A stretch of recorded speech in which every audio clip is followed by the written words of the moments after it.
I'm Rocco Connor, Jesuit priest, and I'm here to invite you to an online retreat experience that will eventually get posted online. Here's what I'm looking at doing. Here's what I want to do. As I look at our world, our country, and the church now, and see the factions fighting, to see the divisions and to feel the effect of divisions, I can't help but believe that what's at the bottom of this is a deep soul sickness in each of us. So in this retreat, I will invite people like you maybe to explore.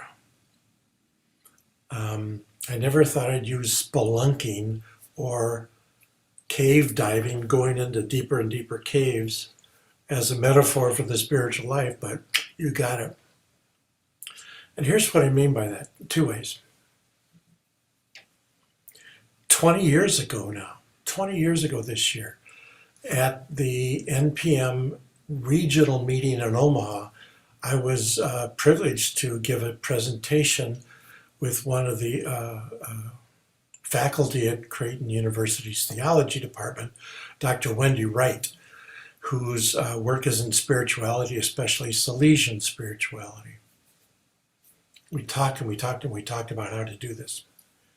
She came up with a phrase about the human tendency, the human condition being what it is, to leap over our experience and want to, there's where my hands go, to grasp the answer, the final day, to get past all this stuff in the middle. I like that phrase, to leap over my present. So I want to explore the present that you and I leap over as a complementary kind of approach to spirituality to many others that are out there already. The other thing is it will ask of us an awareness of our lives by inviting you all to react to the video presentations, and also to engage in awareness of saying, here's my reaction: mad, sad, glad, afraid. The big four. To know, to discover, to own and accept where you and I are situated in our lives, so that settling into that situation, we can both relate to and welcome the risen Christ into our lives through word and sacrament, through liturgy and other prayers, right there where we're at, without pretense, with less pretense probably.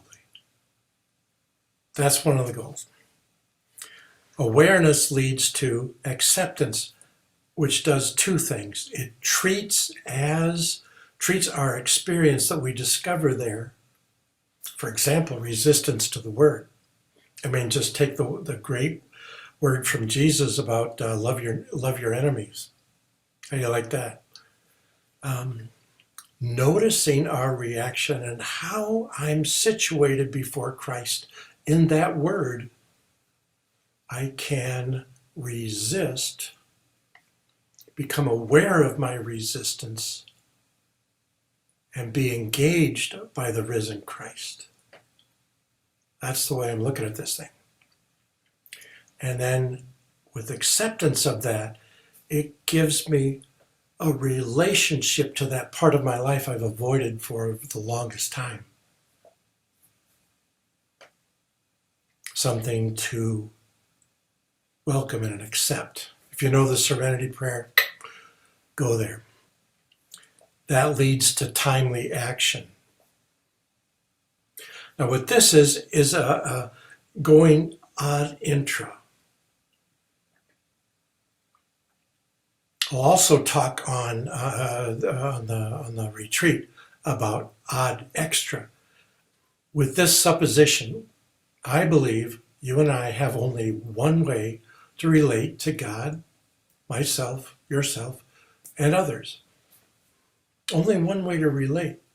As I get clearer on how I relate to God, as I relate to myself, I'll get a picture of how I relate to others, which goes in tandem with the engagement ad extra, going out to work and outreach and justice and service and stuff,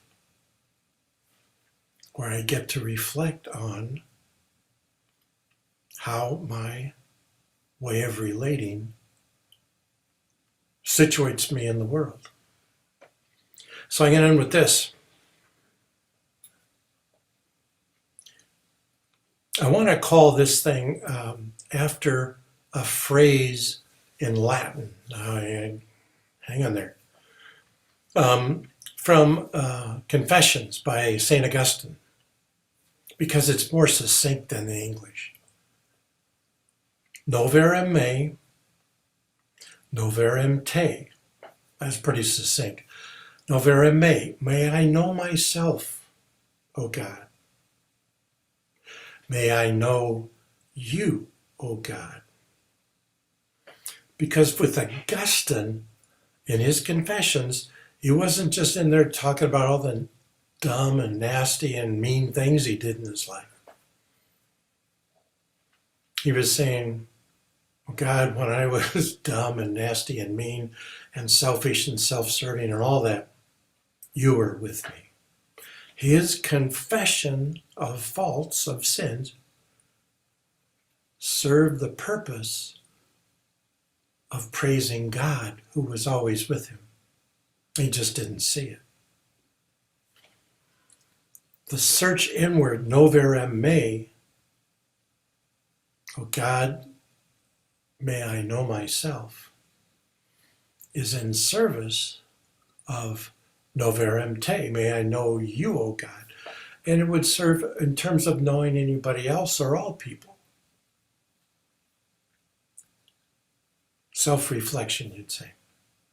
So one of the things will, as this will be the introductory video, and I'll post this once I get everything set up online.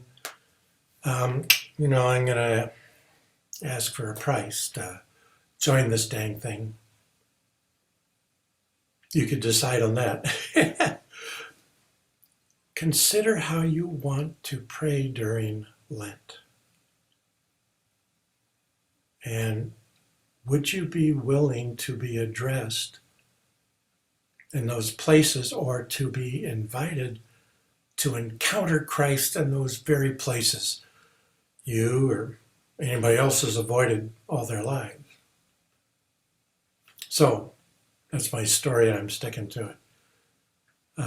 God bless you, and I wish you a good weekend of prayer here on the 5th of February. God bless you all. Bye now.